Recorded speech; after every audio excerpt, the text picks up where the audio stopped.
Ciao, sono Ellis. Oggi parliamo di colonne sonore. Primo video del 2022, quindi buon anno a tutti e spero abbiate passato bene il Natale. Vi auguro il meglio in termini di obiettivi da realizzare per questo 2022, per la salute, per la vostra vita personale e quant'altro. Oggi parliamo di colonne sonore, in realtà più che colonne sonore nella loro interezza, di canzoni tratte da, in questo caso sono tre drammi coreani che mi hanno lasciato il segno. Spesso la componente musicale è una grossa fetta nella funzionalità di una scena. Nei drammi cinesi ho notato che c'è una certa ridondanza di temi che tendono a riproporsi quando ci sono scene di un certo tipo. Ad esempio, quando ci si avvicina a delle scene romantiche, parte la musichetta che ti fa capire subito che in quel momento il tipo di scena che andrai a vedere sarà di quel tipo lì. Il problema, secondo me, o per il mio gusto personale, è che spesso la ripetitività appunto di questi motivetti tende un po' a stufare, portata all'eccesso. Se poi contiamo che i drammi cinesi hanno delle durate anche in termini di un numero di episodi piuttosto lunghe, la frequenza con cui appunto questi motivi musicali si ripetono diventa, diciamo, un po' alta e quindi come tutte le cose il troppo stroppia.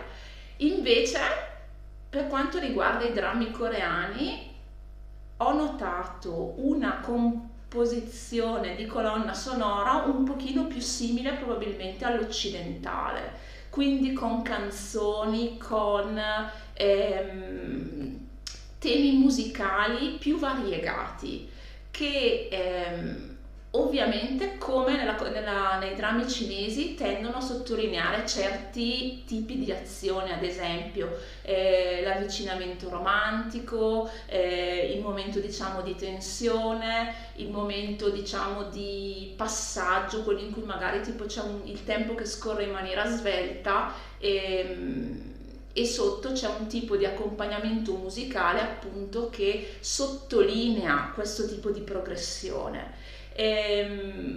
Però probabilmente per il fatto, non lo so, non so in realtà per cosa, forse per il fatto, stavo pensando per il fatto che sono cantati, ma in realtà anche nei drammi cinesi ci sono non solo temi musicali ma anche vere e proprie canzoni.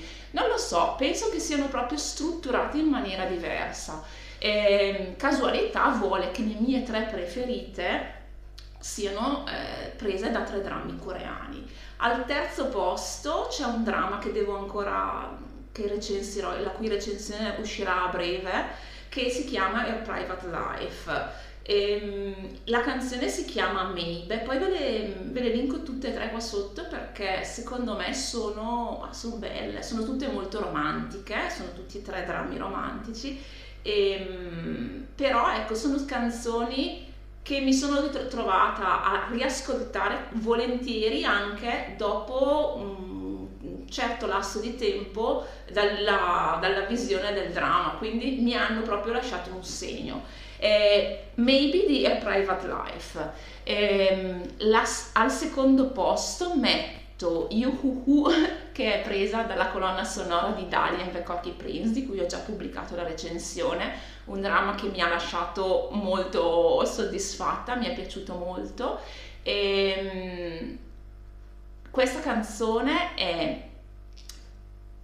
tutta in inglese, ecco, spesso nei drammi coreani si alternano brani sia in coreano che metà e metà, metà coreano, metà in inglese, e in questo caso invece c'è una canzone che è interamente in inglese, quindi per me è più fruibile anche dal punto di vista del testo, nel senso che riesco a capire mentre ascolto la canzone di cosa si sta parlando.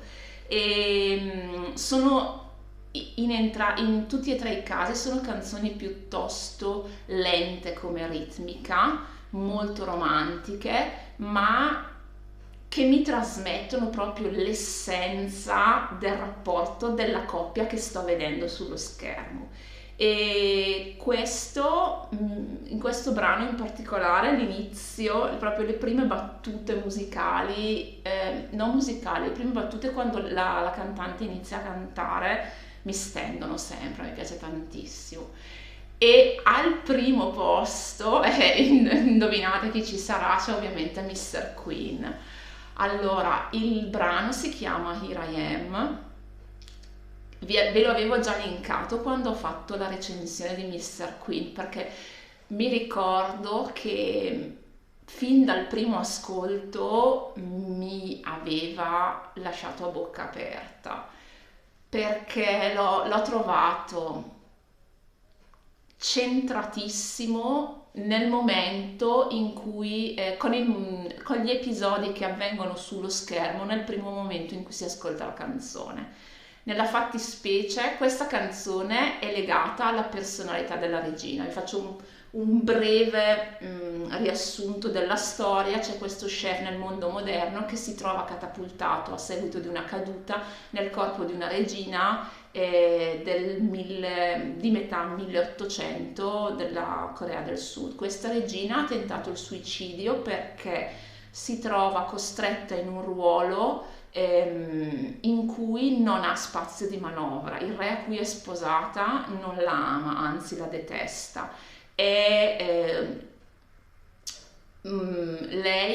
deve sottostare alle manovre della sua famiglia di origine che vuole manovrare il re attraverso di lei per mantenere il proprio potere e non sa come uscire da questa situazione, ragion per cui tenta il suicidio. Nel momento in cui tenta il suicidio, l'anima dello chef si diciamo impadronisce del suo corpo fino più o meno al settimo-ottavo episodio. Nel settimo-ottavo episodio c'è un cambio, c'è un evento che fa riaffiorare nel corpo della regina, ora abitato dall'anima dello chef, le memorie della regina. Quindi per i primi 7 episodi l'anima dello chef vive in un corpo che non ha memorie della sua, diciamo, vita precedente fino al momento del suicidio.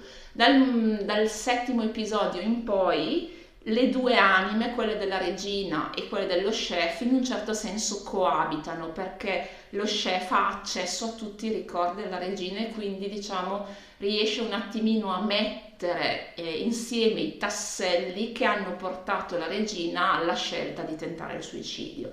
E questa canzone rappresenta il momento in cui la regina, con le sue memorie ritrovate, rivede per la prima volta il re. La regina è innamorata del re, quindi c'è questa canzone estremamente romantica, ma anche molto, come posso dire, introspettiva, nonostante sia in coreano. Cioè, io ho provato a guardare il testo e vi dico la verità, non mi ricordo bene cosa dicono le parole, però il ritornello dice io sono qui. E è estremamente proprio rappresentativa della sua personalità e io me ne sono innamorata fin dal primo ascolto. I primi tempi, dopo aver finito il dramma, la ascoltavo anche diverse volte al giorno perché mi piace molto musicalmente, come è cantata, come è costruita.